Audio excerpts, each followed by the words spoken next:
Bom, vamos falar sobre empréstimos compulsórios.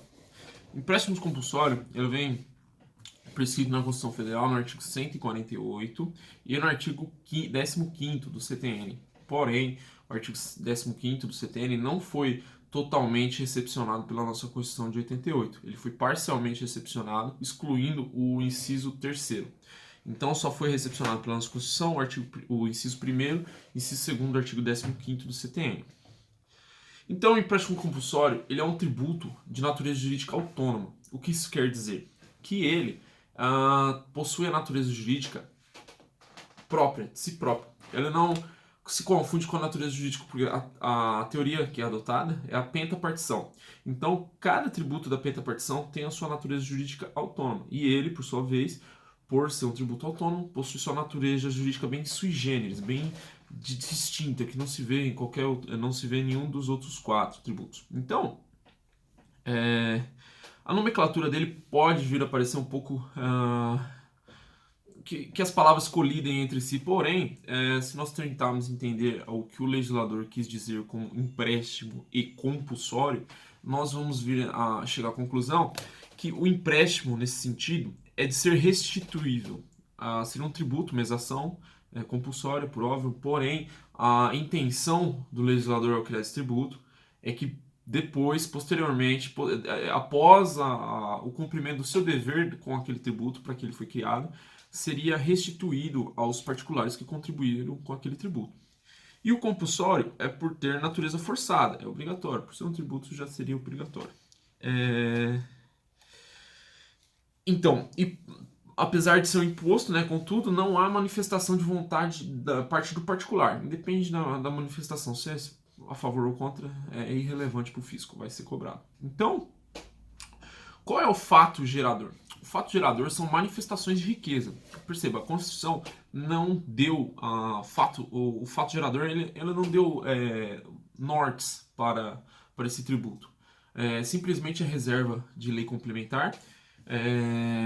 A Constituição deu a reserva de lei complementar, que a lei complementar definiria sua base de cálculo, suas alíquotas, o seu fato gerador. Então, a única coisa que nós temos na Constituição é que ele será criado por lei complementar. E por ser criado com lei complementar, já sabemos que MP, medida provisória, não pode instituir esse tributo, porque todos os tributos que têm a reserva de lei complementar só podem vir a ser instituídos por lei complementar, não pode ser instituído por medida provisória. Então, os fatos geradores que posteriormente vierem a ser criados com a lei complementar precisam se perfazer em 4 elementos. Os 4 elementos precisam estar na lei complementar. Primeiro é o fato gerador, para saber quando que vai ser cobrado. O segundo é a alíquota e a base de cálculo, para saber o quanto vai ser cobrado. O terceiro o segundo é a base de cálculo e o terceiro é a alíquota. Esses dois são para saber quanto vai ser cobrado. E o quarto é para quem são ou quem é os contribuintes, né? De quem vamos cobrar esse tributo. E se você já chegou a ler o artigo 148 da Constituição Federal, você pode vir a confundir que aquelas situações que ele traz no inciso 1º e no inciso 2º venham a ser fatos geradores, mas não são. Não confunda.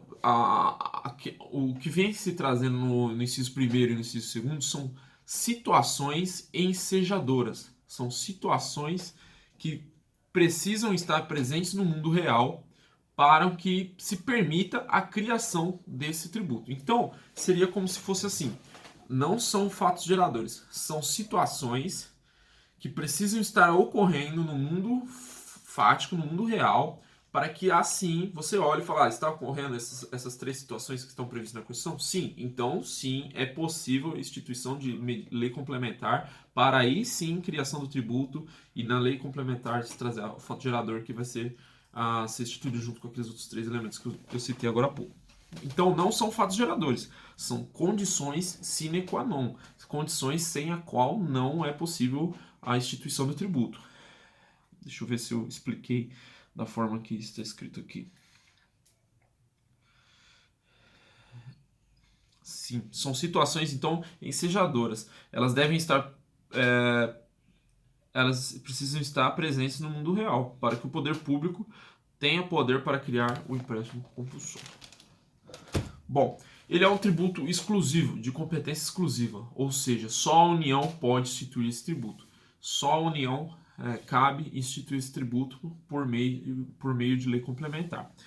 E também uma peculiaridade que é bem interessante desse tributo é que sua receita é vinculada à situação ensejadora. Então, se o que deu causa foi uma calamidade pública, todo o recolhimento desse tributo, ao fim de ser transportado para a recuperação dessa calamidade pública, se no meio do caminho vier a sanar a calamidade pública, esse tributo, essa arrecadação desse tributo não pode ser desviada, não pode ter a sua finalidade desviada. Então, ela está atrelada, ligada ao seu fato ensejador, à sua situação que deu causa.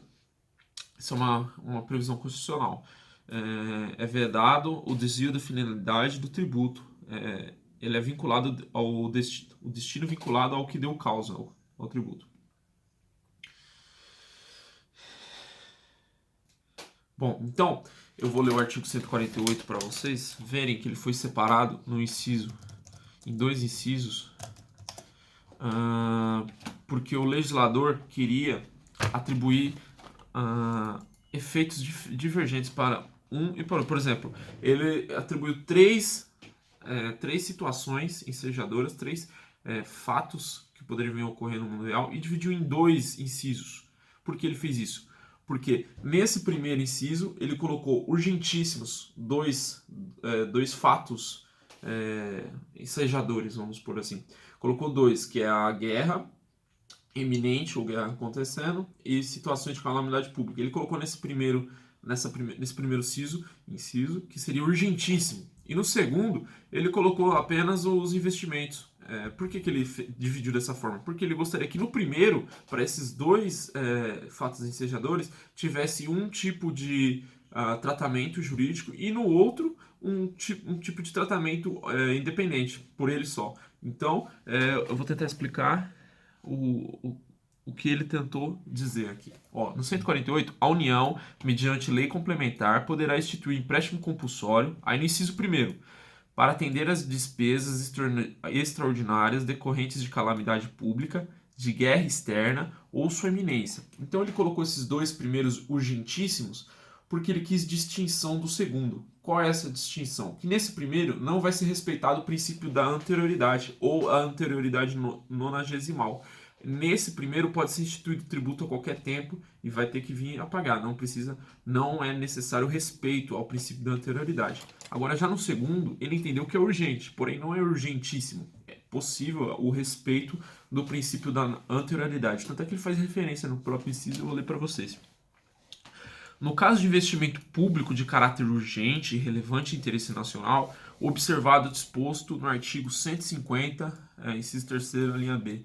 Então, essa referência aqui do artigo 150 é o princípio da anterioridade. Então, no inciso 2º, ele exige o respeito da anterioridade, e no inciso 1º para guerra iminente ou acontecendo, guerra externa, ou calamidade, despesas extraordinárias decorrentes de calamidade pública. Então, nesse inciso 1º, não é necessário o respeito que ele exige no inciso 2º. Então, deixa eu ver se eu falei tudo.